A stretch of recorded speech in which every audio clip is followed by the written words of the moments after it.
Hi, good afternoon, everybody. My name is Martin Dougherty. I am Vice President for DHL Supply Chain in UK and Ireland.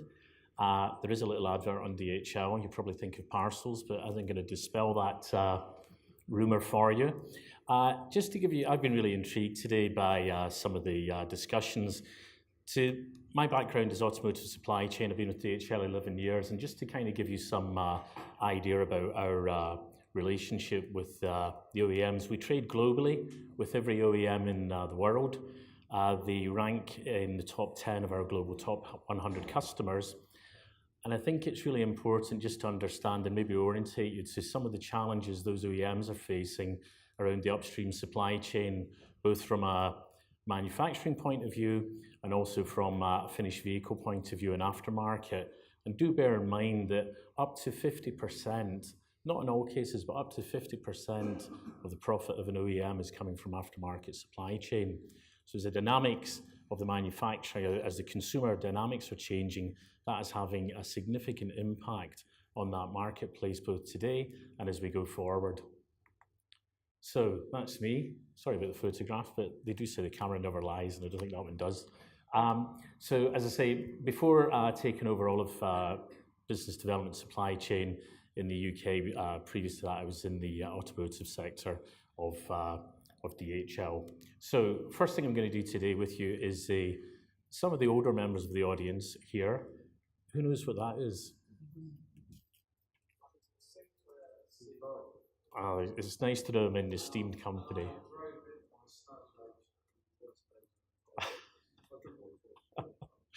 So to kind of give, maybe I'm not going to give my age away, but that was my experience of electric vehicles. In 1985, can anyone guess what the top speed of that vehicle was? 20. It was actually 15 miles per hour. So 1985 it was launched. Sir Clive Sinclair launched that vehicle back in the day. So I usually start my presentations with a picture of the most hated UK manufactured vehicle, which was the Austin Allegro, but I kind of guessed most of you wouldn't know what I was talking about at this point. So we just go to something that's a little bit more relevant. So just to give you a little bit of an idea of who we are, DHL Supply Chain. We're part of Deutsche Post, the German post office, which is the pioneer within the largest European postal organization.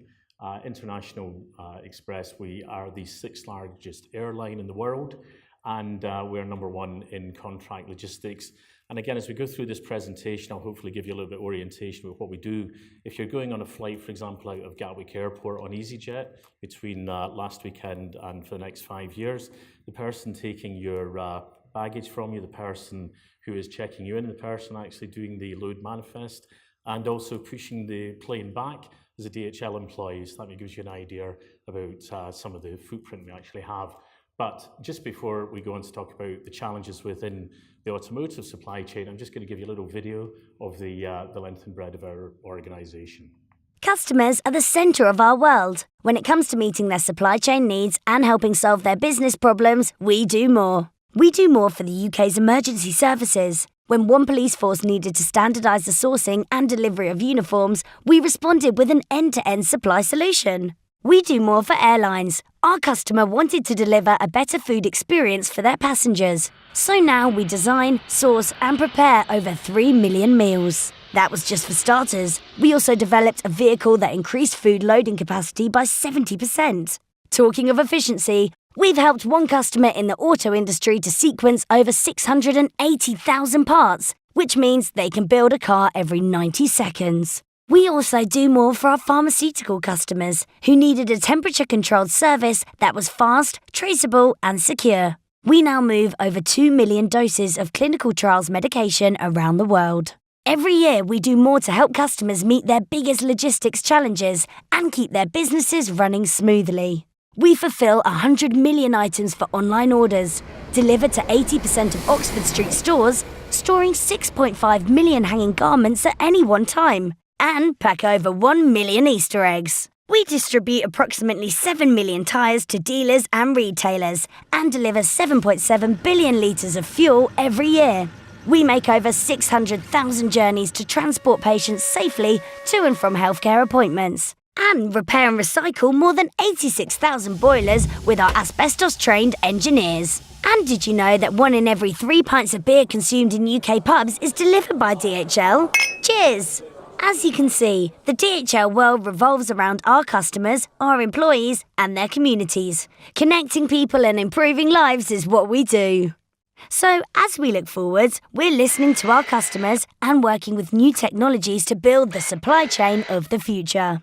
We're proud to be an essential part of everyday life. For more information about DHL, visit dhl.com, follow us on Twitter, or search the hashtag DHL We Do More. Okay, so that's the pitch over. I won't do any more of that. But just to come back to the matter in hand today, inbound manufacturing in the UK, we have 7,000 people operating on the Jaguar Land Rover facilities in the UK, supporting the inbound manufacturing supply chain.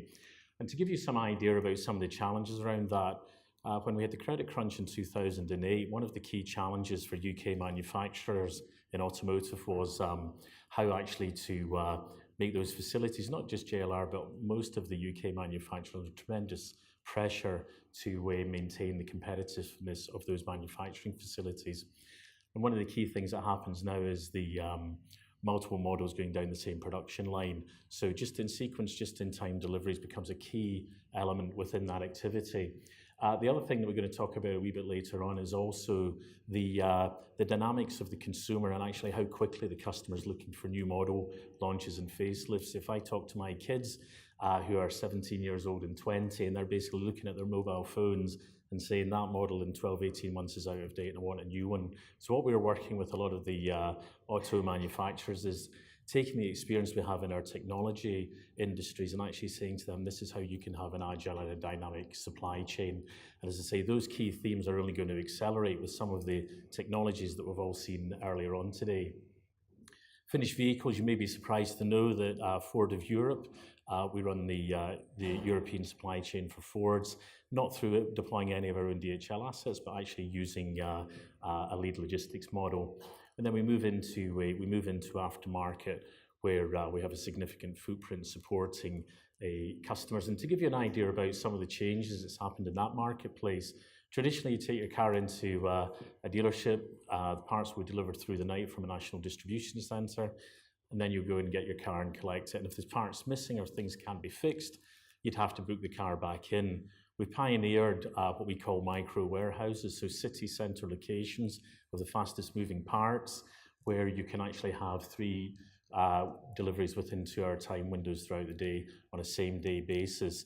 So that is a direct reflection of some of the challenges that's actually happening within the marketplace and how the retailers, the auto manufacturers and the retailers are trying to make that customer service experience more dynamic and more agile.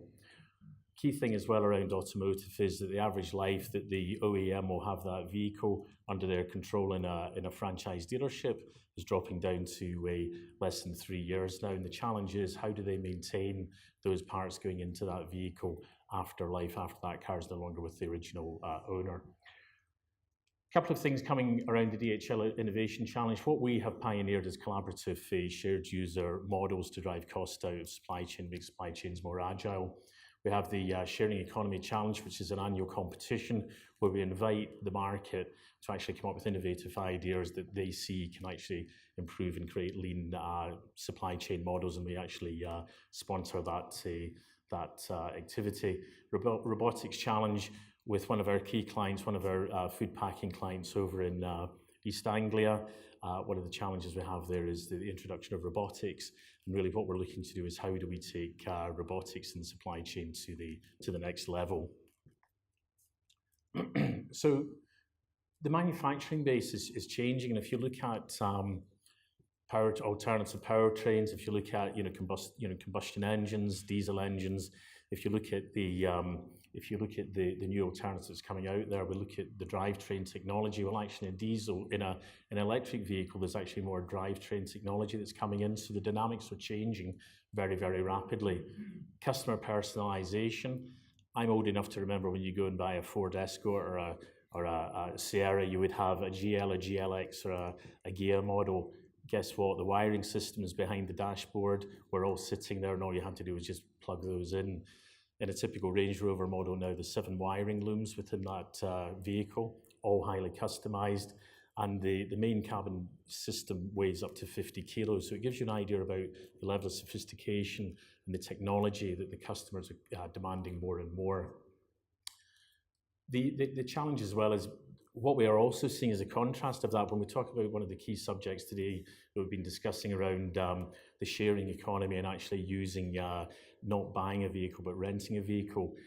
What we're seeing is specialized fleets, and a lot of the OEMs are looking to say, well, actually, how do we personalize that vehicle? How do we make more standard models, which is obviously a benefit for that particular marketplace. So we can see a diversification of the supply chains to support those different manufacturing models. Then finally, at the end, we have our own electric vehicle. It's in the streets of Bonn and Berlin now, a street scooter, fully electric vehicle, 150 miles range. And new market entrants, who would have thought we would be moved into vehicle manufacturing, but we have. But then also there's new market entrants coming in there. Just recently this week, we saw Dyson said within the next few years they want to actually build an electric vehicle. So all those jokes about having the power of a hairdryer, well, you never know. So the business model is changing, and that those OEMs are taking those experiences from the new technologies that we're all talking about today. If we look at the new models of ownership in North America, if you go and buy luxury Audi or a luxury Bentley, you can lease that car, and in the summer you will have a convertible. In the winter, for the same lease cost, a flat lease cost, you will have a 4-wheel drive model. And those kind of rapid, agile, changing ownership models are very much how we see the market moving. And again, the challenge as well with that we see is how do we actually prepare and how do we create a supply chain for large-scale model launches and actual replacement.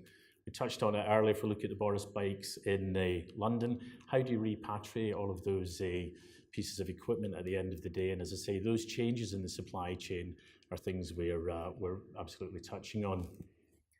One of our colleagues, one of our speakers earlier on this morning touched on a really key fact that we see is typical cars use 6 hours per week, so 95% of the time a vehicle is actually parked. And what we're looking at within DHL supply chain is what is the opportunity to provide services or look at doing things slightly differently when those assets are dormant. Again, we go back to the dynamics and the disruption that's been caused within the marketplace. Digitization is changing this marketplace. If we do surveys with consumers and we look at the customer experience in a retail workshop environment, there's very few dealers that are actually, you can actually electronically book your vehicle in to a workshop. And also the debate there and the challenge is, why does it have to be Monday to Friday, 9 till 5? Why can't it be at night time? Why can't it be at the weekend? And these supply chain models do need different solutions for them as well. Shifting competitive dynamics, there are new players moving into the marketplace. There are numerous e-com startups challenging those traditional retail supply chain models for dealerships. And again, what does stand behind that is the need to have a supply chain model. We work with a lot of the e-com tire manufacturers, Tires in the Drive and various other organizations like that want to get product at a cost competitive base to the final mile, the final delivery point and point of consumption. The other key thing as well that we see, and people often ask us about drone technology, but the challenge that we see with the changing consumer dynamics, regulations around electric vehicles, legislation around autonomous vehicles, the technology is there, but the legislation in most countries around Europe is not keeping up with it. And the challenge that we see to a lot of these great new technologies is actually allowing the governments and the various institutions to actually keep up with the pace of actual change. So within the aftermarket, the technology, autonomous driving, the statistics that are coming out is that autonomous vehicles are less risky, are less dangerous, cause less accidents. So what happens to insurance companies? What happens to the aftermarket if you're not smashing cars as much, you're not having as many accidents? But the other statistic around that is the the likelihood is, because of the sensor technology within the vehicles, the cost of those accidents, those rare occasions when they do happen, will be significantly higher costs to those that we traditionally see at the moment. So again, it's how we work around that as well. We talked about online sales. We know that you can go and you can physically buy your car online, and you can actually have that vehicle delivered. But again, the ports and how we move those cars in PDI, we have a PDI facility down here with one of the major OEMs in Milton Keynes, and it's how you do all those pre-delivery inspections. You're not buying from dealership, can it go direct to your house, as opposed to having to go through a dealership. And that's the kind of challenges, and that's really where those types of organizations are looking at different supply chain models. Tech-related parts, as the technology becomes more sophisticated, what we think is traditional manufacturing base will change, and you'll actually see components, so swapping out motherboards and complete sections of the vehicle, as opposed to a technician repairing something. You just need to look and say, well, when was the last time your TV went on the blink? These things, the technology that's coming through is highly reliable and will have an impact on how those supply chains are supported. So the future that we see of the market, the automotive aftermarket, is maintenance on demand. We talk about self-diagnostics in cars, but Volvo Trucks have been doing self-diagnostics on trucks for many, many years, where the truck will actually indicate what the problem is in predictive maintenance. So we can then actually have a just-in-time service pack that's going out. When that vehicle is scheduling itself to go and get maintained, we're actually ahead of that and actually being able to respond to that. E-com for parts delivery. North America, we're delivering for Volkswagen to engineers' boots of engineers' cars. And we have the technology that we can open the trunk of the engineer's car and actually put the product in and then take returns away at the same time. So that traditional model is changing. And again, that challenge is, if it's technical swap out for parts as we go forward in a new world, then does it need a technician, or is it something simple that somebody can actually come in and switch that product over? Does that need to be a traditional mechanic or a technician supporting that maintenance? One of the things we're looking at, and with some of the OEMs, is actually mobile charging stations for electric vehicles. How can we get the technology to actually say, rather than you plugging your vehicle in somewhere here in Milton Keynes, can we have a facility that actually a mobile charging vehicle comes to your workplace, charges your vehicle, and then moves on again? So those are the kind of things within the DHL organization we're looking at. I think something we've not talked about today, our stated as ambition is to be CO2 neutral by 2050. We're beyond our targets at the moment, but end of life, we talk about the pollutants within the traditional combustion engines, but there's a lot of ugly stuff in batteries, and there's a lot of ugly things that need to be recycled and dealt with. And as I say, a lot of our time is spent about end of life. How do we bring safely and in an environmentally friendly way those return supply chains? How do we support those return supply chains? I'm not going to go through that slide. I think it's been talked about earlier. I was going to do a slide on car-generated data. A speaker earlier on spoke about who owns the data. It's really, really emotive. We've seen one of the major cab-sharing companies this week just recently had a fine. This information, just in case anyone's wondering, actually should say in the bottom, that's McKinsey-generated slide. It's not a DHL slide, but it is about that big data and what you can actually do with that. And it's going to be key in the key battleground around who owns the data. Is it the consumer that owns the data? Is it the car manufacturer? Is it Google, or the software company that's putting the software into the vehicle? That's the battleground that we see, and how you actually utilize that data. So that's more or less the end of my formal presentation. Just a couple of thoughts I'd leave you with, and I do this at a few automotive conferences, and it's really just hopefully maybe some thought-provoking slide. Airbnb has no real estate. Facebook has no content at all. Alibaba has just opened a facility just south of Milton Keynes, the Chinese competitor to Amazon.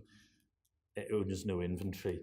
And really around there, we have just some other examples, and really what's next, and really what we're looking at there is the models, the dynamics are changing. Our challenge within a supply chain environment is fantastic ideas out there, but how actually do you support getting those models and support those models and actually provide a robust supply chain. you can already see it to an extent with some of the market entrants. We touched on people like Dyson, world's largest car company, perhaps in the future won't manufacture any vehicles at all. If you look at your Apple phone, Apple don't manufacture those phones. It's all contracted out manufacturing. As I say, that's kind of the mentality that we see, and that those tech innovations we can see moving into this space. So we started off with the little Sinclair C5. That's what we sponsor. Formula E, that's our sponsored vehicle. Not 60 in less than 3 seconds, top speed 220 miles an hour. So thank you very much for your time. Hope you found it interesting and informative, and I'll be around if anyone wants to ask any questions.